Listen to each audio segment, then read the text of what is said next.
Hello everybody, my name is RPG and welcome back to Let's Play Shining Force 3. So we've had quite a lot of story just dumped on us. It was really nice actually, I thought, to see kind of the Imperial perspective on the events.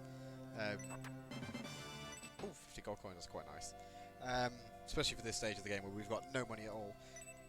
What I thought was really interesting though was, because I'm obviously doing this quite fresh on the heels of finishing Scenario 1, and because I've played Scenario 1 through quite a few times now, it was really interesting for me to kind of pinpoint which characters throughout the whole part were kind of in on the plot and which ones aren't. I'll just talk to these two guys really quickly before I start to talk about that. So this guard here, the one that's dead, I'm pretty sure must be the wounded Emperor guard. They was about to talk about the masked monks that had interfered when Cruet cut him off, and then a mysterious assassin has swung down from the ceiling and killed him. The only mysterious assassin I can think of is Yasha, and from what I remember from the end of Scenario 1, he's kind of allied with Domeric, and we know Domeric is very much involved with the plot, even though he kind of kidnaps himself. So it kind of makes sense that Yasha there would have just kind of gone in and silenced that guy. And it's entirely possible that in the whispered conversation between Yasha, Araunt and Cruet, that's what's going on.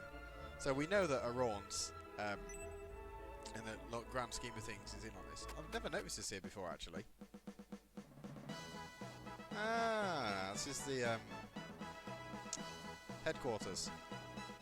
Never noticed that before, ever. I wonder if does Symbios's Republic side have one of those? Because if so, I've never noticed it. We know Araunt's in on it, and Yasha and Cruet by proxy.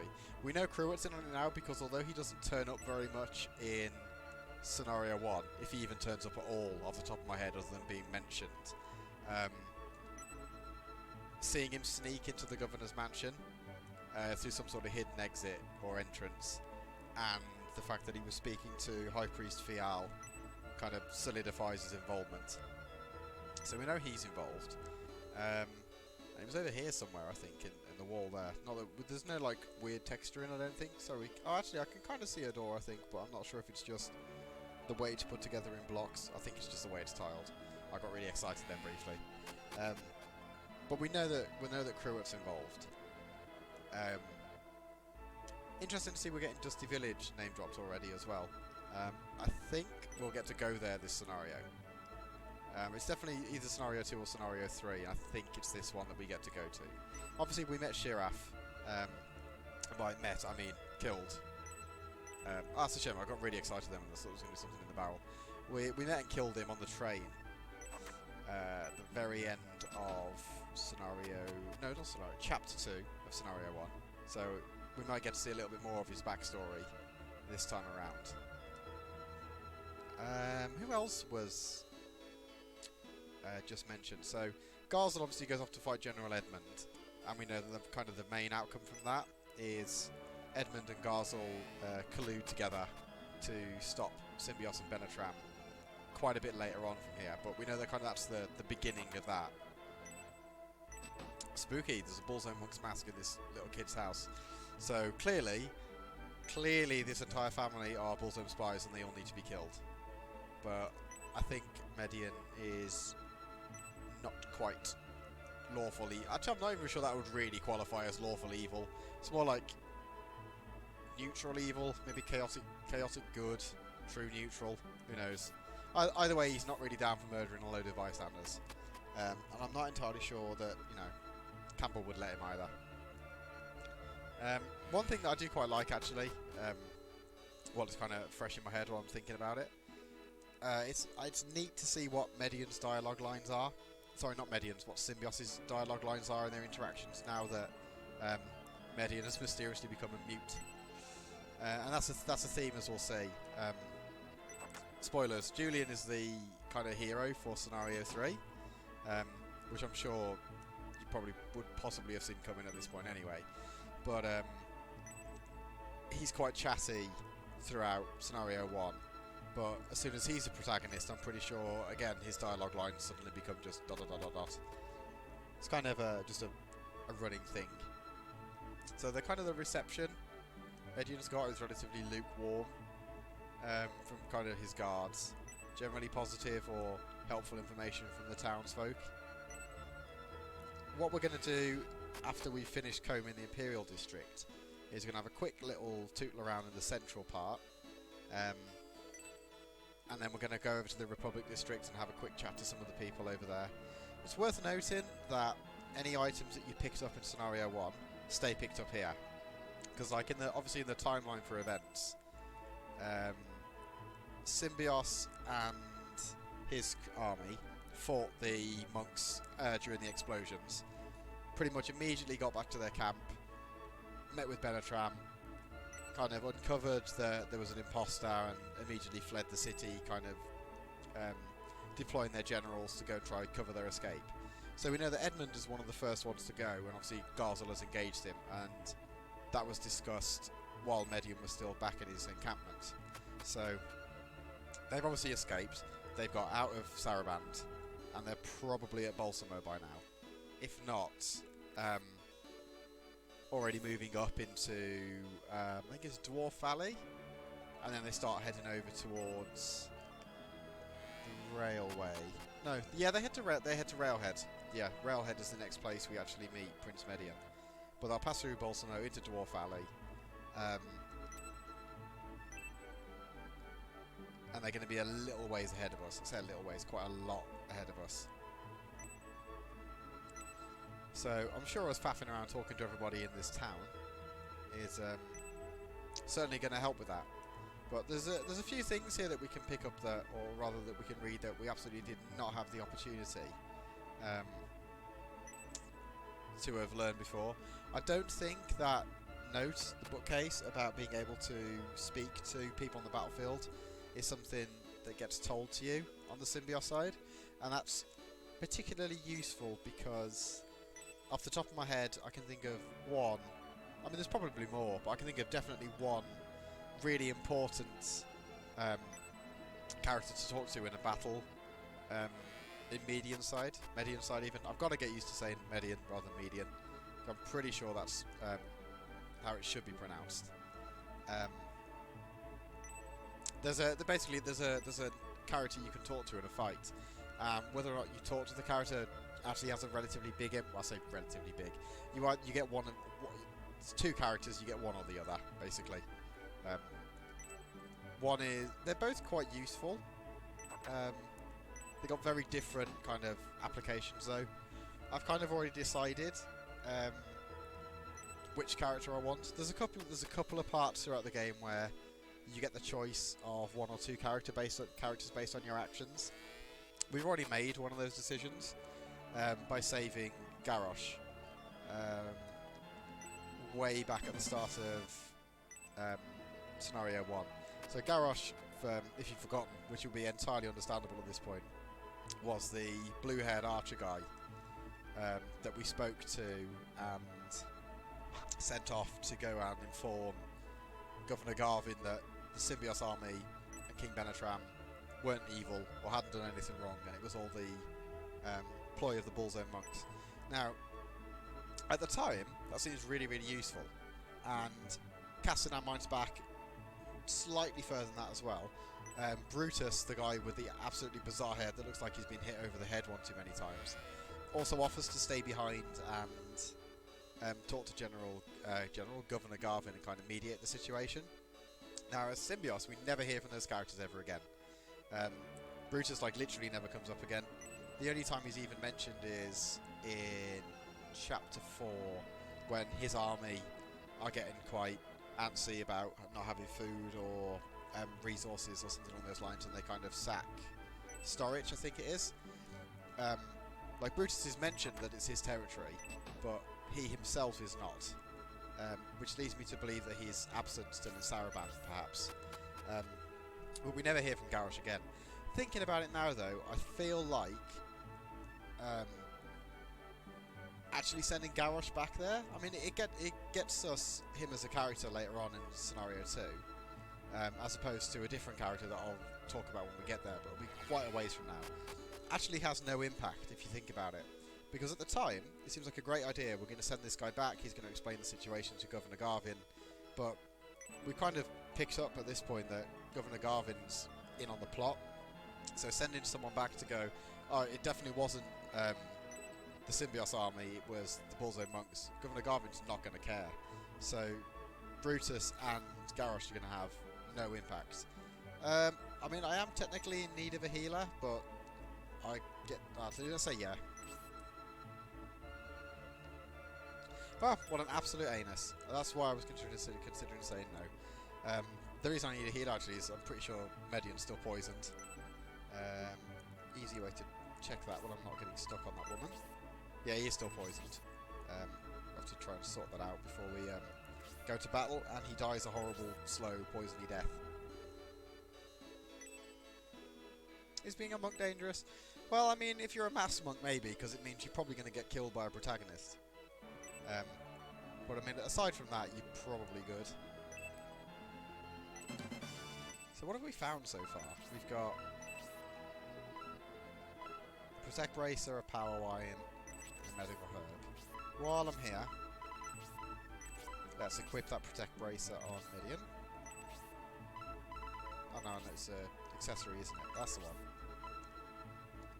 9 defense is pretty respectable. It should be pretty hard to kill now. The Power Wine I'll use probably at the end of this segment.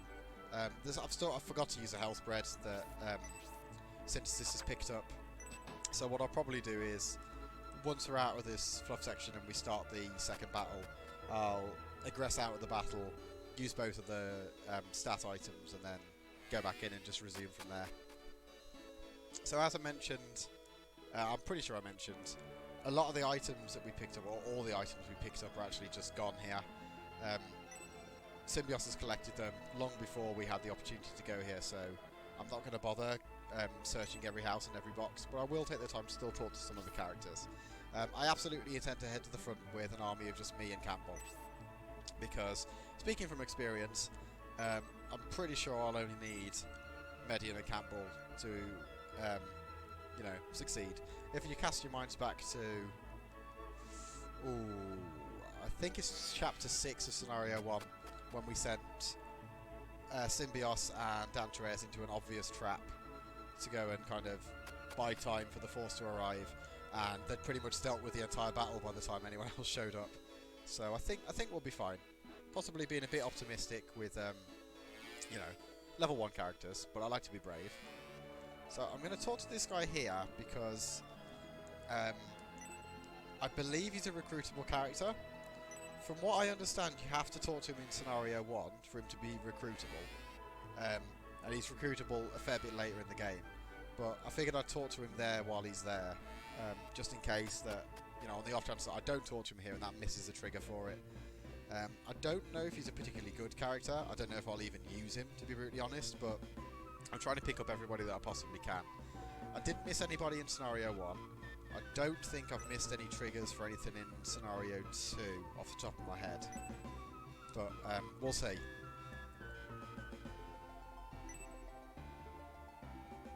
So the Republic officials are pretty thrifty. They won't spend like the Imperials.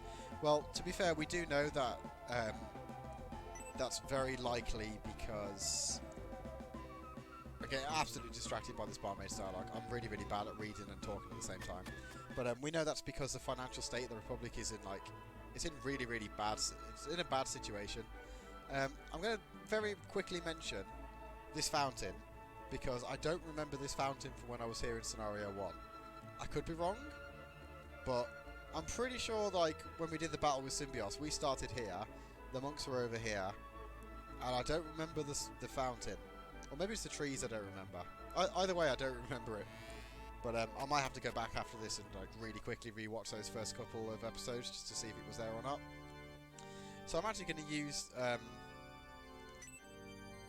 church here for probably the first time in 3 or 4 chapters worth of content when you think about it, because I promoted everyone at the start of chapter 4 scenario 1 and then probably didn't come in a church again since. But I can actually cure Midian's poison in here. And it will cost me 10 gold, which is the cost of an antidote herb. So that'll do. Now I don't have to worry about that again. I think paralysis also sticks over through battles. I think you also can cure paralysis in churches. The only other status effect that carries over is curse, and that you have to cure at a church. There's no item. Well, that's good intuition there. Republicans know nothing of this powerful tool of civilization. They know nothing of the tool of automobile train. Well, alright then. Quite uppity, Mr. Saraband Civilian. I will say though, Mr. Saraband Civilian, one thing you've not considered there is that this train is powered by steam technology. And from what we know, from having gone through Scenario 1, steam is actually, you know, developed and researched by the literal devil in terms of, you know, evil in Shining Force 3. So you sit and think about that when you criticise the Republic and they're not taking your Satan train. Just throw that out there. But I mean, he's on the money though. I suppose he's like, yep, definitely go to Railhead and escape that way. So all the merchants left as soon as war broke out. That's interesting. So it's interesting that the townspeople have kind of got different perspectives as well. One thing I'm kind of getting an appreciation of, like playing through this now, is how frequently the NPC dialogue changes. So, you know, it's not uncommon to like play a game and like you talk to someone in the town and that's all they say throughout the entire game, regardless of events. But here, like every time a major event happens, something changes and all the townspeople say different things. It's really neat, actually, thinking about it. This game always manages to surprise me. But we're pretty much through the central district now. I think this is a shop. I mean, I don't know why it's got the really, really slow, like, in Republic-y music. I doubt it, but do you have anything in deals? Nope. Do you have anything interesting in here? Let's buy a antidote herb, and let's sell this. What? I can't sell to you? Oh, okay. Well, never mind then. I wanted to just sell my useless angel wing. But I suppose I'll have to wait till I get to another town. We'll really quickly go up here. Just have a chat to this guard, but one of these Imperial guards is here telling me we can't go in. Something I didn't realise, I thought that these guys in the kind of bronzy armour, I thought they were like the regular city guards, but apparently those are the Imperial ones. Not the Imperial, like the elite guards, I guess. And the white ones in armour are the city guards. So this is a Republic district. Symbios and Benetran are probably long gone by this point. But we can still glean a little bit of information from the townspeople here. So whoever her dad is, I'm not actually sure. It's possible that it's just a little bit of fluff. Hopefully nothing bad's happened to him. I hope he's okay as well, Grandpa. I really do. What book's this, out of interest? Ah, that's interesting. I don't remember if that book was there last time. Interesting thing to have there in the closet. I feel like some of the things, the jokes in the closets are a bit more mature in this one. Like, I don't ever remember seeing something like that in Scenario 1. But, I digress.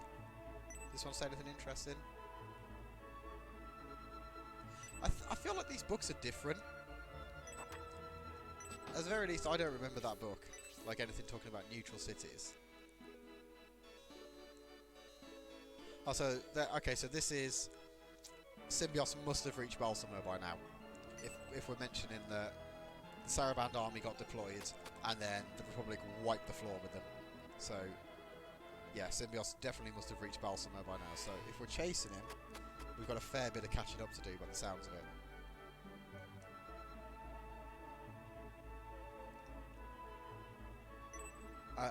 I'm behind you. Oh, I see.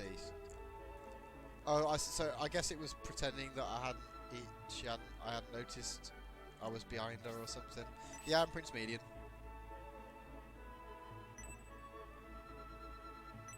Who's your husband?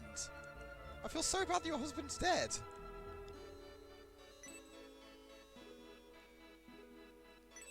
Maybe it was one of the Saraband guards. I feel dreadful now.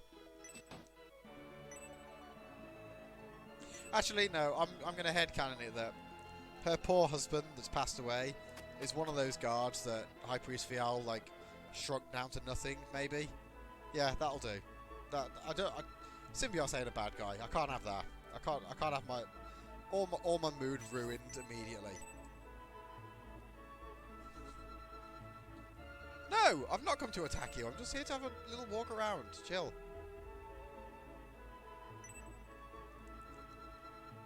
Interesting mixed responses though, kind of in this half. Anyone in here? Oh, just that one guy. What's the bookcase tell me?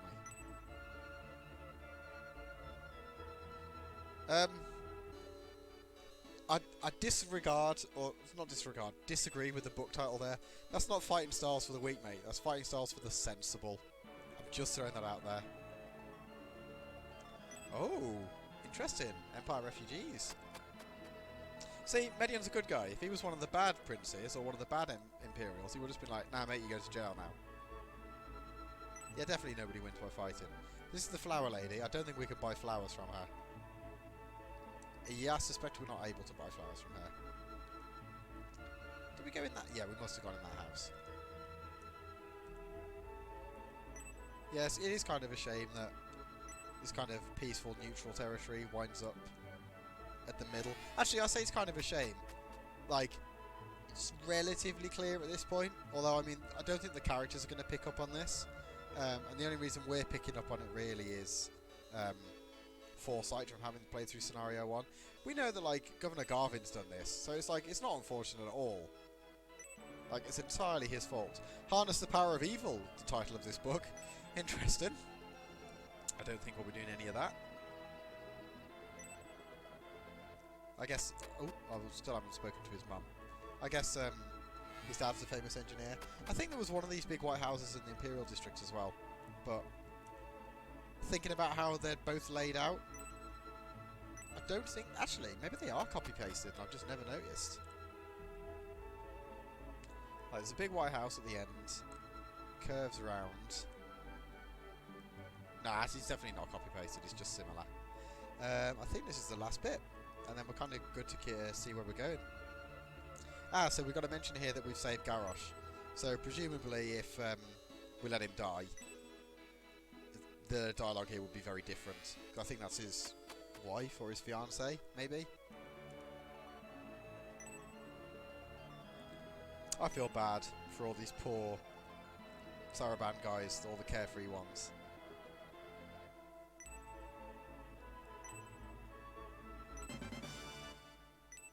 What?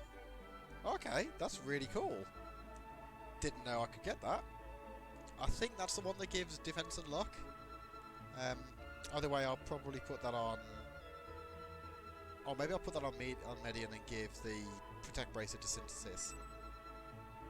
Ah, so it's like, it's just, they're just in a relationship, they're not married or engaged or anything. But still, it's neat that, like, we saved him and the game at this point acknowledges that we've saved him and brings it up.